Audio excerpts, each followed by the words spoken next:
Hello dear students, तो कैसे हैं आप सब। Welcome back in my YouTube channel HB teaching track. Students, हमारा लेक्चर 01 चल रहा था, बायोलॉजी की सीरीज हमने शुरू की थी और आज हम उसका लेक्चर नंबर 1.3 लेंगे। और जो पीछे के टॉपिक थे आप पीछे वाले वीडियो में देख सकते हैं। हम सबसे पहले इसी वीडियो में भी आपको रिमाइंड करा देंगे हमने अभी तक क्या क्या पढ़ लिया है, ठीक है, और आगे हमें क्या क्या टॉपिक कवर करने हैं वो हम तेजी से देख लेते हैं, ठीक है। चलिए क्विक रिवीजन कर लेते हैं। सबसे पहले हमने आपको स्लाइड दिखाई थी, इसमें हमने कीज पॉइंट लिए थे सिलेबस के, क्या हमें कौन कौन से टॉपिक इसमें कवर करने हैं, ठीक है। सबसे पहले हमें जानना पुष्प के बारे में, पुष्प और पुष्प की संरचना। उसके बाद पुष्प में लैंगिक जनन की प्रक्रिया देखनी थी हमें, जिसमें हमारा पहला स्टेप आता था बीजाणु जनन, जो कि हम पढ़ चुके हैं। और उसके अंदर आता था युग्मक जनन, ये भी हम पढ़ चुके हैं। लेकिन हमने बीजाणु जनन और युग्मक जनन में नर वाला हिस्सा पढ़ा था, यानी कि नर बीजाणु जनन और मादा बीजाणु जनन नहीं पढ़ा था, नर बीजाणु जनन हमने पढ़ा था, ठीक है। तो आज हम जो हमारा टॉपिक रहेगा वो मादा बीजाणु जनन और मादा युग्मक जनन रहेगा खास करके, ठीक है, क्योंकि हमने नर बीजाणु जनन और नर युग्मक जनन कवर कर लिया था, क्योंकि इसमें दो दो स्टेप हैं। उसके बाद हम परागण डिस्कस करेंगे और उसके बाद रह जाएंगे हमारे दो ये खास लेक्चर, निषेचन और भ्रूणीय परिवर्धन। ये हम नेक्स्ट वीडियो में कवर करेंगे, क्योंकि ये हमारे लॉन्ग क्वेश्चनों में आता है, एक आपका बीजाणु जनन वाला और एक युग्मक जनन वाला। ये हमारे लॉन्ग क्वेश्चन में क्वेश्चन आपसे पूछे जाते हैं। तो चलिए तेजी से देख लेते हैं इसको हम। देखिए ये आगे की स्लाइड, इसमें हमने जाना था कि फूल क्या होता है और फूल के मेन पार्ट्स क्या होते हैं। उसके भाग थे आपके दलपुंज, बाह्य दलपुंज, पुंकेसर और स्त्रीकेसर, ठीक है। और उसके बाद हमने ये लेवल डायग्राम आपको शो किया था, इसमें और मेन पार्ट्स क्लियर करके दिखाए थे कि कौन से पार्ट्स को हम क्या नाम देंगे, वो आप प्रीवियस वीडियो में देख सकते हैं। फिर हमने जानी थी पोजीशन ऑफ गैमेट्स, यानी गैमेट्स की पोजीशन फूल में कहां होती है वो हमने जानी थी, ठीक है। नर युग्मक की स्थिति हमने देखी थी, पुष्प में पुंकेसर होता, पुंकेसर के अंदर परागकोश और उसमें 4 बीजाणुधानियां होती थी और हर बीजाणुधानी में बनते हैं परागकण, जिनको हम कहते हैं नर बीजाणु, और उसी के अंदर बनते हैं आपके नर युग्मक। मादा युग्मक की हमने पोजीशन देखी थी, पुष्प में जाएंगे स्त्रीकेसर वाले भाग में, उसके अंदर अंडाशय होता है, ओवरी जिसको बोलते हैं, उसके अंदर ओव्यूल होता है यानी कि बीजांड, और बीजांड के अंदर भ्रूणकोश, और भ्रूणकोश के अंदर होता है हमारा मादा युग्मक, ठीक है। उसके बाद हमने ये मुख्य जनन अंग थे पुष्प के, पुंकेसर और स्त्रीकेसर, तो इनके बारे में हमने थोड़ा सा डिटेल स्टडी की थी हमने।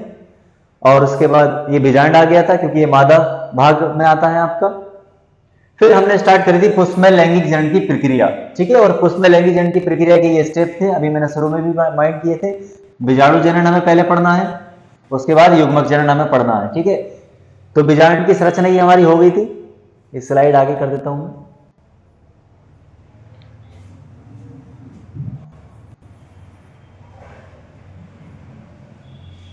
तो बीजाणु जनन में हमने नर बीजाणु जनन स्टडी कर लिया था और नर युग्मक जनन भी। आज हम मादा बीजाणु जनन और मादा युग्मक जनन के बारे में पढ़ेंगे, ठीक है। तो चलिए आगे बढ़ते हैं हम। बीजाणु जनन क्या होता था, कितने प्रकार का होता है, ये हमने डिस्कस किया था। बीजाणु जनन के बारे में डिटेल में हमने किया था। इसके आगे डायग्राम दिखाए थे आपको, कब क्या बनता है आपका। और उसके बाद हम आ गए थे नर युग्मक जनन, बीजाणु बन जाता है तो उसके अंदर युग्मक बनते हैं, और युग्मक के हमने यहाँ पर डायग्राम आपको शो किए थे, आप प्रीवियस लेक्चर में देख सकते हैं। और आज हम स्टार्ट करने जा रहे हैं, आज का जो हमारा टॉपिक स्टार्ट होने वाला है वो होने वाला है मादा बीजाणु जनन, ठीक है। ये आज हम स्टडी करेंगे। तो मादा बीजाणु जनन की स्लाइड आपके सामने ओपन हो चुकी है। चलिए हम तेजी से डिस्कस कर लेते हैं। पहले हम डायग्राम को देख लेते हैं, ठीक है, और डायग्राम से ही हमें थ्योरी समझ में आ जाएगी। मादा बीजाणु जनन की डेफिनेशन क्या होती है, तो सीधी सी है, मादा बीजाणु के बनने की प्रक्रिया को ही हम मादा बीजाणु जनन कहते हैं, ठीक है। अब ये किस तरीके से बनती है उसके बारे में हम डिस्कस करेंगे। तो डायग्राम को तेजी से देख लेते हैं, फिर थ्योरी के हिसाब से डायग्राम को मैच करेंगे।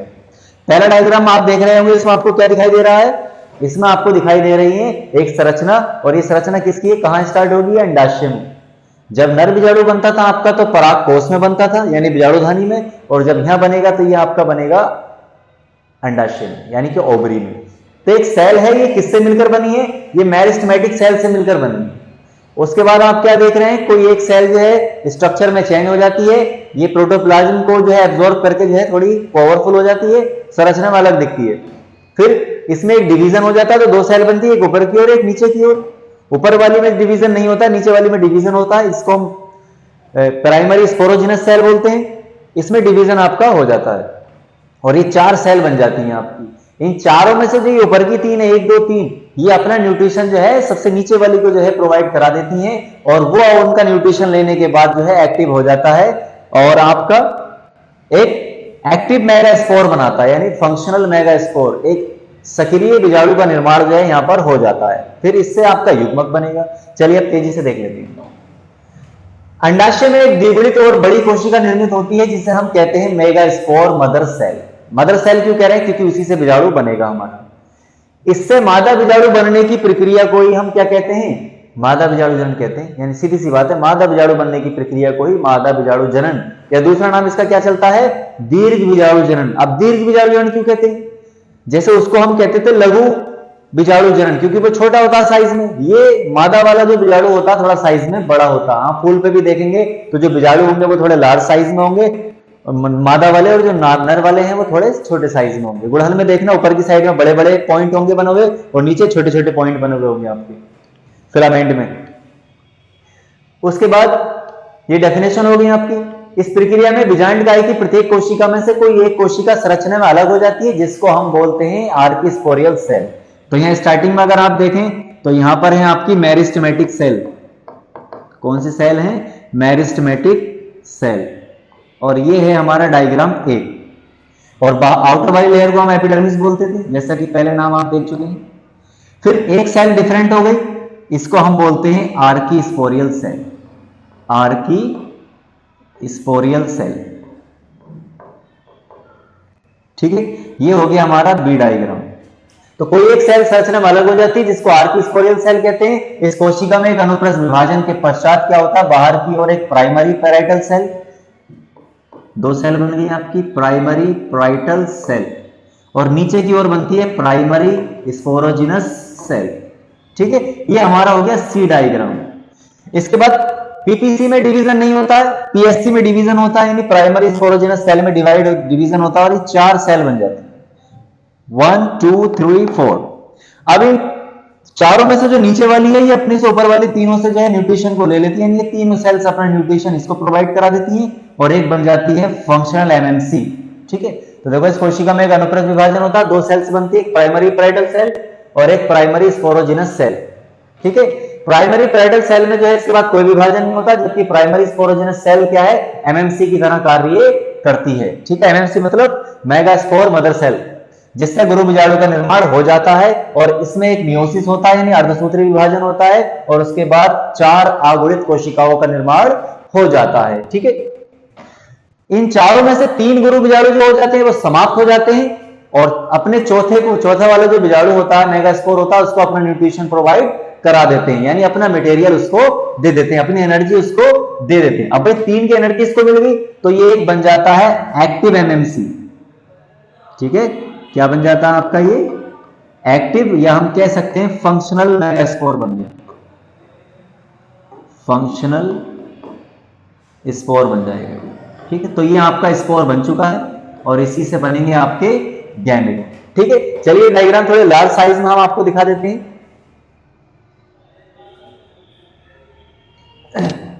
देखिए ये आ गया आपका ए डायग्राम, ठीक है। तेजी से रिमाइंड कर लें थ्योरी को, अब थ्योरी देखने की जरूरत नहीं है, क्योंकि सिर्फ कुछ वर्ड सीखने हैं आपको, और वो वर्ड आपके पास आ जाएंगे, टर्मिनोलॉजी क्लियर होगी आपकी, तो आप थ्योरी खुद बना देंगे। तो मेन चीज हमें फोकस रखना चाहिए टर्मिनोलॉजी पर, यानी वर्ड्स को सीखना है आपको सिलेबस में, ठीक है। तो आउटर वाली लेयर हमारी कहलाती है एपिडर्मिस, ठीक है, जैसे कि अभी बताया था मैंने, और इसके अंदर जो सेल्स होती हैं इनको हम बोलते हैं मेरिस्टेमेटिक सेल, ठीक है, मेरिस्टेमेटिक सेल। फिर बी डायग्राम हमारा आ जाता है। बी डायग्राम में एक सेल डिफरेंट हो जाती है, इसको बोलते हैं हम आर्किस्पोरियल सेल, आर्किस्पोरियल सेल, ठीक है। उसके बाद इसमें डिवीजन हो जाता है, तो आउटर में बनती है प्राइमरी पैराइटल सेल, और नीचे की साइड में बनती है प्राइमरी स्पोरोजिनस सेल, ठीक है। फिर क्या होता है? प्राइमरी पैराइटल सेल में डिवीजन बंद हो जाता है, तो इनमें डिवीजन हो जाता है, 4 सेल बन जाती हैं आपकी, और इन तीनों में 4 में से जो 3 है, ये वाली, ये वाली, ये वाली, ये तीनों अपने न्यूट्रिशन इसको प्रोवाइड करा देती है, ठीक है। और ये तीनों से न्यूट्रिशन लेकर क्या थोड़ा सी पावरफुल हो जाती है, और यही किस रूप में निकल के आती है आपकी?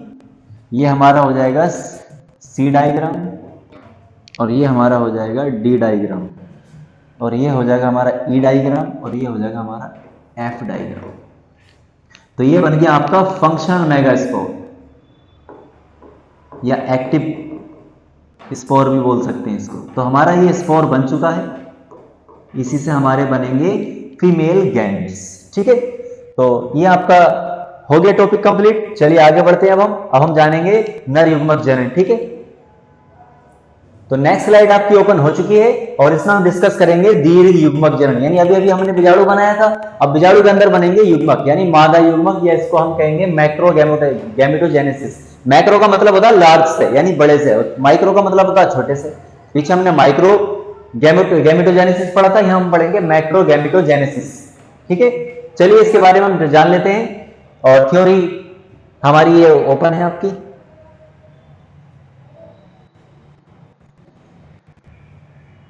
तो नेक्स्ट स्लाइड आपके सामने ओपन हो चुकी है और यहां हम डिस्कस करेंगे दीर्घ युग्मक जनन यानी मैक्रो गैमेटोजेनेसिस। मैक्रो मतलब लार्ज, क्योंकि ये लार्ज साइज का होता है इसलिए मैक्रो वर्ड का हमने यूज किया। लास्ट टाइम हमने पढ़ा था माइक्रो गैमेटोजेनेसिस यानी कि नर युग्मक जनन, और अब हम पढ़ेंगे दीर्घ युग्मक जनन यानी मादा युग्मक जनन। ठीक है, नाम आपको सब पता होने चाहिए क्योंकि क्वेश्चन में कभी कभी नाम चेंज कर देते हैं। आप पढ़ के गए दीर्घ युग्मक जनन और आ गया मादा युग्मक जनन, तो आप कंफ्यूज होंगे कि ये टॉपिक अलग अलग है कि एक ही है। तो इसलिए अभी मैंने कहा था आपको टर्मिनोलॉजी क्लियर होनी चाहिए आपकी। ठीक है, लेट्स स्टार्ट द टॉपिक। देखिए इसमें क्या कह रहे हैं, आपकी अब जो प्रोसेस स्टार्ट होगी, मैं डायग्राम यहाँ पर शायद नहीं है तो मैं ऐड कर देता हूं यहाँ पर, क्योंकि इजी डायग्राम है, ज्यादा हार्ड नहीं है।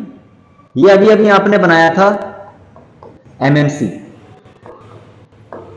ठीक है, क्या बनाया था आपने? एमएमसी बनाया था, फंक्शनल एमएमसी, जिससे हम गैमेट्स बनाएंगे यानी मेगा स्पोर बना था अभी हमारा। तो ये आपका एमएमसी बना था। अब क्या होगा, देखो थ्योरी पढ़े, निर्मित हुए गुरु बीजाणु। ये अभी गुरु बीजाणु निर्मित हुआ था, पीछे पिछली स्लाइड में हमने देखा था। इसमें उपस्थित, इसमें क्या होता है, क्रमागत रूप से 3 समसूत्री विभाजन होते हैं यानी माइटोसिस होते हैं। और जब 3 माइटोसिस होंगे यानी एक न्यूक्लियस, जैसे पहला डिवीजन होगा तो 2 न्यूक्लियस बन जाएंगे, फिर इनमें एक एक और होगा यानी दूसरा डिवीजन होगा तो ये 4 हो जाएंगे, 2 ऊपर और 2 नीचे। फिर एक बार डिवीजन इनमें एक एक बार और होगा तो आपके हो जाएंगे टोटल 8, 4 ऊपर 4 नीचे। ठीक है, तो यहीं पर ये कहा गया है जो अभी अभी आपने स्पोर बनाया था उसमें 3 माइटोसिस होते हैं यानी 3 डिवीजन होते हैं और उसके बाद 8 न्यूक्लियस बनते हैं। यानी यहां तक आपका डायग्राम आ गया, ये हो गया हमारा बी डायग्राम। उसके बाद क्या कहा है, अब इनमें से 4 न्यूक्लियस के होते हैं, ऊपर और नीचे की ओर जाए डिवाइड हो जाते हैं, 4 ऊपर हो जाते हैं और 4 नीचे हो जाते हैं। फिर उसके बाद क्या होता है, और दोनों ओर से एक न्यूक्लियस क्या सेंटर में आ जाता है यानी बीच में आ जाता है। अगला स्टेप देखें आप, अगले स्टेप में क्या हो रहा है, 3 न्यूक्लियस ऊपर रह गए और 2 नीचे आ गए। ठीक है, ये 2n स्ट्रक्चर हो गया। यानी यहां इसकी बात करें हम तो ये आपका हो जाएगा 2n बन जाएगा, जो आगे चल के भ्रूण पोष का काम करेगा। तो एक बीच में आ गया, ये हो गया हमारा सी डायग्राम, यहां तक हमारी बात हो गई थी। उसके बाद जो बाकी के बचे 3 केंद्रक होते हैं वो अपने चारों तरफ क्या है, सेल मेम्ब्रेन डेवलप कर लेते हैं यानी कोशिका कला निर्मित कर लेते हैं और सेटल होने की कोशिश करते हैं आपकी। ठीक है, तो चलिए देख लेते हैं किस तरीके से सेटल होते हैं वो। 3 नीचे सेटल हो जाएंगे आपके और 3 ऊपर सेटल हो जाएंगे आपके।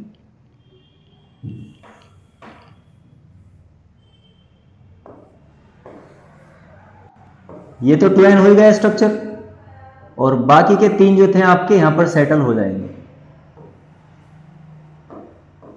इस तरीके से। ठीक है, ये हो गया हमारा डी डायग्राम। उसके बाद क्या होगा, चलो देखते हैं। ऊपर की 3 कोशिकाओं को हम एंटीपोडल सेल कहते हैं। ये वाली जो आपकी सेल्स कहलाएंगी एंटीपोडल यानी प्रतिमुखी कोशिकाएं कहलाती हैं। ठीक है, तो वर्ड सीखने हैं आपको, वर्ड। उसके बाद 3 नीचे को सेटल हो जाती हैं, जिनमें से जो 2 साइड वाली है ये आपकी सहायक कोशिकाएं कहलाती हैं, एक्सेसरी सेल्स कहलाती हैं। और जो बीच वाली है आपकी, यही बनाती है आपकी एग सेल। क्या बनाती है आपकी? एग सेल बनाती है, जिससे बनेगा हमारा, इसी को हम कहते हैं फीमेल गैमेट। यही हमारा हो गया फीमेल गैमेट। यानी यहां पर आपकी प्रोसेस हो जाती है पूरी। और ये जो पूरा चैम्बर है इसको हम कहते हैं भ्रूण कोष, क्योंकि इसमें ही एम्ब्रियो बनेगा, भ्रूण बनेगा, इसलिए इसको भ्रूण कोष बोलते हैं, एम्ब्रियो सैक बोलते हैं। और इसके अंदर जो ये 2n न्यूक्लियस है ठीक है, इसको हम बोलते हैं भ्रूण कोष। तो आज हम डिस्कस भी करेंगे कि भ्रूण कोष और भ्रूण कोष में डिफरेंस क्या होता है। तो यहाँ आप देख भी सकते हैं, वो एक पूरा कक्ष है और ये एक संरचना होती है 2n, जिसमें 2 केंद्रक आपके होते हैं। ठीक है, यहीं पर जो है वो आपके नर युग्मक आकर एंटर करते हैं चैम्बर में, और एक इसके साथ एडजस्ट हो जाता है और एक मादा कोशिका से। ये कहलाता है आपका फर्टिलाइजेशन, जो आज हम डिस्कस करेंगे। और ये कहलाता है आपका डबल फर्टिलाइजेशन, यानी द्विनिषेचन, क्योंकि यहाँ पर 2 निषेचन होते हैं। ठीक है, वो हम आगे डिस्कस करेंगे। ठीक है, बात समझ में आ रही होगी आपको। अब देखो, थ्योरी आपको देखने की जरूरत नहीं, यहीं से आपकी डेफिनेशन हो जाएगी। जो बीजाणु बना था उसमें 3 आपके माइटोसिस होते हैं, यानी विभाजन होते हैं, उसके बाद 8 कोशिकाएं बन जाती हैं। इन 8 में से 4 कोशिकाएं ऊपर, 4 कोशिकाएं नीचे, फिर एक कोशिका सेंटर में आ जाती है जो 2n बनाती है, और ये ऊपर की और नीचे की कोशिकाएं अपने चारों तरफ कोशिका कला निर्मित करके डेवलप हो जाती हैं। ठीक है, ऊपर वाली को एंटीपोडल सेल बोलते हैं और नीचे वाली को बोलते हैं सहायक कोशिकाएं। जो बीच वाली कोशिका जो साइज में बड़ी भी होती है कुछ, उसी को हम बोलते हैं एग सेल, यानी कि फीमेल गैमेट। ठीक है, इतनी बात समझ आई।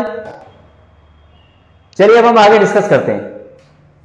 तो स्टूडेंट्स, आपकी नेक्स्ट स्लाइड ओपन हो चुकी है। अभी तक हमने डिस्कस कर लिया है, यानी 2 टॉपिक अब हमारे पूरे कंप्लीट हो गए प्रोसेस के, यानी कि बीजाणु जनन भी पूरा हो गया हमारा और युग्मक जनन भी पूरा हो गया। अब युग्मक तो बन गए, बीजाणु तो बन गए, अब उनको मिलाना भी जरूरी है, नर युग्मक को और मादा युग्मक को, क्योंकि बिना मिले तो निषेचन होगा नहीं, फर्टिलाइजेशन होगा नहीं, और जब फर्टिलाइजेशन नहीं होगा तो एम्ब्रियो नहीं बनेगा, और जब एम्ब्रियो नहीं बनेगा तो कोई भी बीज या बॉडी नहीं बनेगी। ठीक है, चाहे वो इंसान हो या कोई भी एनिमल हो। ठीक है, चलिए स्टार्ट करते हैं। तो बीजाणु जनन पड़ा, युग्मक जनन हो गया, उसके बाद आता है आपका पोलिनेशन। ये पोलिनेशन वो प्रोसेस होती है जो पराग कण को जो है मिलाने के लिए लेकर जाती है। यानी हम कह सकते हैं अपने शब्दों में कि पराग कण जो है परागण जो आपकी प्रोसेस है वो एक जर्नी होती है। क्या होती है? जर्नी होती है, यात्रा होती है। अब जर्नी किसकी होती है सर? जर्नी होती है ये नर बीजाणु की, क्योंकि नर बीजाणु ही जाता है मादा बीजाणु के पास। मादा बीजाणु जहां बनता है वहीं रहता है। हमारे अगर अपने अंदर भी हम बात करें तो आप जो है स्पर्म को जो है ओवा तक पहुंचाएंगे, ओवा अपनी जगह रहेगा। ठीक है, चलिए स्टार्ट करते हैं। तो क्या होता है परागण, समझ लीजिए, बहुत इजी बात है। ये आपके पास डायग्राम, बहुत सुंदर सा डायग्राम आपको दिख रहा होगा। ठीक है, ये ऊपर इसका सारा मेन हिस्सा, मेन पार्ट जो है वो ये है। जो नीचे की साइड में छोटे छोटे पार्टिकल्स होते हैं ये आपके परागकोश होते हैं, इसी में परागकण हैं आपके, और ऊपर जो है थोड़े लार्ज साइज के ये होते हैं आपके मादा बीजाणु जनन यानी स्त्री केसर वाला भाग है, क्योंकि ये द्विलिंगी होता है, बाइसेक्सुअल फ्लावर है ये आपका। तो सुन लो, यहां बनेंगे परागकण, तो परागकणों का यहां से यहां आना या फिर यहां से यहां जाना, कैसे भी करें, ये आपका परागण होता है। अब स्टार्टिंग पॉइंट पता होना चाहिए और लास्ट क्या कहां से कहां जा रहा है, डेफिनेशन तो क्लियर है आपकी। तो परागकोश से स्त्री केसर तक जाएगा, परागकोश से परागकणों का स्त्री केसर के वर्तिकाग्र तक पहुंचना आपका क्या कहलाएगा? परागण कहलाएगा। सिंपल सी बात है, चलिए देख लेते हैं। परागकोश से परागकणों का स्त्री केसर के वर्तिकाग्र, स्टिग्मा, बिल्कुल ऊपर वाला पॉइंट इसका, ठीक है, टॉप वाला पार्ट, वहां तक पहुंचना परागण कहलाता है। बिल्कुल सिंपल डेफिनेशन है। परागकोश से परागकणों का स्त्री केसर के वर्तिकाग्र, जिसको हम स्टिग्मा बोलते हैं, वहां तक पहुंचना ही परागण कहलाएगा। ठीक है, अब भाई ये एक ही फूल में भी हो सकता है ये काम, और एक ही पौधे के दूसरे फूल में भी हो सकता है। ये ऐसा भी हो सकता है कि एक पेड़ से, एक पौधे से परागकण किसी दूसरे पेड़ पे भी चला जाए, दूसरे पौधे पे भी चला जाए, जाहिर सी बात है। इसी बेस पर आपका पोलिनेशन 2 टाइप का होता है। कौन कौन सा? स्वपरागण, जिसको हम बोलते हैं सेल्फ पोलिनेशन, सेल्फ से खुद, सेल्फ का मतलब होता है खुद से, और क्रॉस पोलिनेशन मतलब किसी दूसरे से, यानी कि 36 का आंकड़ा बनने वाला है। ठीक है, क्रॉस पोलिनेशन मतलब किसी दूसरे से। तो बिल्कुल सिंपल सी डेफिनेशन है। अगर परागकण इसी में ऐड करेंगे, ये काम अगर एक ही फूल पे या एक ही पौधे पर हो रहा है तो यही प्रोसेस आपकी हो जाएगी सेल्फ पोलिनेशन, यानी कि स्वपरागण। और यही किसी दूसरे पौधे पर हो तो वही हो जाएगी आपकी परपरागण। परपरागण यानी पराया परागण, यानी पराये पौधे पे जाएगा ये आपका यहाँ पर। ठीक है, चलिए डेफिनेशन देख लीजिए। जब एक पुष्प के परागकण उसी पुष्प के वर्तिकाग्र पर या उसी पौधे पर स्थित किसी अन्य पुष्प के वर्तिकाग्र पर पहुंचते हैं तो इसे स्वपरागण कहते हैं। जाहिर सी बात है, ऐसा लेकिन किसमें होगा? ऐसा पॉसिबल आपका बाइसेक्सुअल प्लांट्स में ही हो सकता है। यानी द्विलिंगी जो होते हैं, जिनमें एक ही पौधे पर जो है, क्योंकि पौधे बाइसेक्सुअल भी होते हैं और यूनिसेक्सुअल भी होते हैं। यूनिसेक्सुअल में मेल और फीमेल अलग अलग होते हैं, ये हमने पहले भी डिस्कस किया कर चुके हैं। और बाइसेक्सुअल में मेल पार्ट्स और फीमेल पार्ट्स एक ही फूल पर होंगे, या फिर ऐसा भी हो सकता है एक ही पौधे के अलग अलग फूलों पर हो, पौधा एक हो, फूल अलग अलग हो। ठीक है, ठीक है। अब आ जाओ परपरागण। जब एक पुष्प का परागण उसी जाति के दूसरे पौधे पर स्थित पुष्प के वर्तिकाग्र पर पहुंचता है तो उसे परपरागण कहते हैं, सीधी सी बात है। अब परपरागण के लिए क्या है, ज्यादा माध्यमों की जरूरत होगी, क्योंकि स्वपरागण में इतने माध्यमों की जरूरत नहीं होगी, लेकिन माध्यम की जरूरत जरूर होगी परागण के लिए। अब वो माध्यम क्या क्या हो सकते हैं, वो माध्यम वायु हो सकता है, एनिमल्स हो सकते हैं जैसे तितली वगैरह है, इनसे भी आपके परागण उनकी टांगों पर चिपककर दूसरे फूल पर पहुंच जाते हैं। वाटर हो सकता है, या फिर हम खुद भी करते हैं। ठीक है, लैब में हम जो है खुद भी करते हैं, आर्टिफिशियली प्लांट्स तैयार करते हैं, मतलब हाइब्रिड वाले तैयार करते हैं अपने अकॉर्डिंग, तो हम ये काम करते हैं। चलिए हम देख लेते हैं वो क्या क्या माध्यम। देखो यहाँ पर कुछ और भी एडिशन दे रखा है। परपरागण कई माध्यमों से होता है, परपरागण पौधों के लिए उपयोगी होता है, परपरागण के लिए किसी माध्यम की आवश्यकता होती है, यानी इसके लिए अब माध्यम की आवश्यकता होगी। अब ये किसके द्वारा हो सकता है, वायु, कीट, जल, या चलिए हम आगे डिस्कस करेंगे, यहाँ डिस्कस करने की कोई जरूरत नहीं। ठीक है, परागण के हम माध्यम देख लेते हैं। ठीक है, ये देखो हमने इससे पहले डायग्राम पर नजर मान लो, ये एक फीमेल फ्लावर का स्ट्रक्चर दिखाया गया है आपको, और एक ये मेल का। देखो डिफरेंस समझ लो, मेल फ्लावर होगा क्योंकि कुछ पौधे यूनिसेक्सुअल होते हैं, तो यूनिसेक्सुअल में पहचान कर लो थोड़ा सा, उनमें सिर्फ ये आपके पराग कोष ही दिखाई देंगे। ठीक है, दो तरह के स्ट्रक्चर दिखाई देंगे आपको सब, ये देखो, और इसमें आपको इस तरीके से दिखाई देगा आपको। और ये जो पार्ट होता है हमारा, ये वर्तिकाग्र कहलाता है आपका। क्या कहलाता है, वर्तिकाग्र, जिसको हम बोलते हैं स्टिग्मा। और यहीं पर आके जो है परागकण रखा जाता है। ठीक है, चाहे वो किसी के भी माध्यम से है। परागकण का स्ट्रक्चर हमने पीछे देखा था, कुछ इस तरीके का होता था। ठीक है, इसके अंदर दो न्यूक्लियस बन जाते थे, और ये जो है यहाँ पर आकर एंड रख जाता है। तो यहाँ तक आना ही जो है पोलिनेशन है आपका। चलिए माध्यम देख लेते हैं। वायु परागण, वायु के द्वारा परागण हो सकता है। कीट परागण, कीटों के द्वारा हो सकता है, जल के द्वारा हो सकता है, जंतुओं के द्वारा हो सकता है, पक्षियों के द्वारा हो सकता है। मेलेकोफिलस, मेलेकोफिलस में घोंगे के द्वारा होता है, यह एक्वेटिक एनिमल है। चिरोप्टोफिलस, इसमें चमगादड़ के द्वारा होता है आपका। ठीक है, तो इनके सबके एग्जांपल है, जैसे वायु परागण जो है आपका गेहूं में, मक्का में होता है। इस तरीके से आपने सुना होगा, जब हवा चलती है तो गेहूं जल्दी से पक जाते थे, क्योंकि फर्टिलाइजेशन की प्रोसेस जो है तेज हो जाती है। तो हर चीज का एक साइंटिफिक रीजन होता है, वो हमें पता होना चाहिए। तो अलग अलग पौधे इसमें हो सकते हैं एग्जाम्पल, आप एग्जाम्पल देख सकते हैं, या हम क्वेश्चन में कवर कर लेंगे। ठीक है, तो इनके जो ये नाम है ये देखना भी जरूरी है, क्योंकि कंपटीशन में इनके क्वेश्चन बहुत पूछे जाते हैं। क्या वायु के द्वारा होने वाले परागण को हम किस नाम से जानते हैं साइंटिफिक तरीके से, यानी साइंटिफिक नेम क्या होगा उसका, इंग्लिश में क्या कहते हैं इसको, तो याद रखेंगे एनिमोफिलस। कीट के द्वारा होता है तो उसको बोलते हैं एंटोमोफिलस। अगर जल के द्वारा होता है तो हाइड्रोफिलस, और जंतु के द्वारा होता है तो एनिमोफिलस, क्योंकि एनिमल आ गया नाम।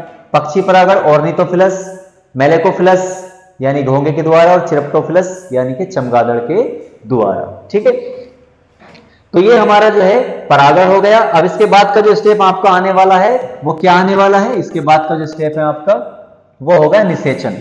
ठीक है, निषेचन एक थ्योरिकल छोटा सा पार्ट है परागण की तरह, परागण की तरह, वो कवर हो जाएगा। तो अगले लेक्चर में हम जो कवर करेंगे वो हम निषेचन की डिस्कस करेंगे।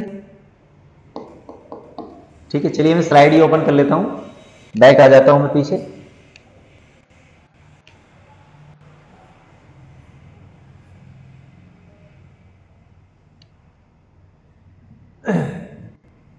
देखिए ये था हमारा ओवरव्यू, हमने अभी तक डिस्कस कर लिया है, क्योंकि पता रहना चाहिए हम कहां से शुरू हुए थे, कहां पहुंच गए और हमें कहां पहुंचना है। ठीक है, पुष्प और उसकी संरचना हमने जान ली, पुष्प में लैंगिक जनन की प्रक्रिया में बीजाणु जनन हमने पढ़ लिया, युग्मक जनन भी हमने पढ़ लिया, और परागण भी हमने पढ़ लिया।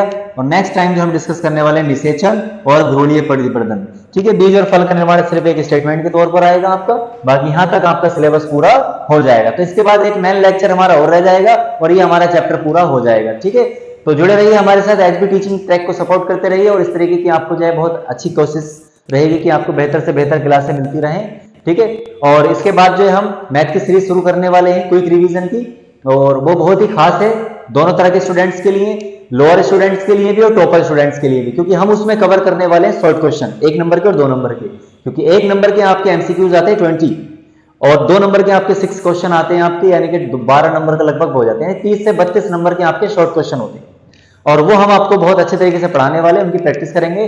तो जिन्होंने बिल्कुल भी नहीं पढ़ा सिलेबस, वो भी अपनी जो है पासिंग मार्क्स ला सकते हैं। जिनको मौका नहीं मिला है किसी कारण, वो कुछ नहीं कर पाए, और जो टॉपर हैं वो भी इंप्रूवमेंट कर सकते हैं अपना। क्यों? क्योंकि भाई एमसीक्यूज में भी आपको लगभग 20 में से आउट ऑफ 20 आपको कवर करने होंगे 18 या 19। 18 से 19 नंबर आप लेकर आएंगे तो आप 90 प्लस की तरफ को जाएंगे, यानी आप टॉपर की तरफ जाएंगे। तो कोशिश रहेगी हमारी बहुत अच्छे से निपट जाएगी। तो बहुत ही जल्दी उसका आपको पहला लेक्चर मिलने वाला है, और पहला जो चैप्टर उसमें है रियल नंबर, उसके हम एमसीक्यूज कवर करेंगे। ठीक है, थैंक यू।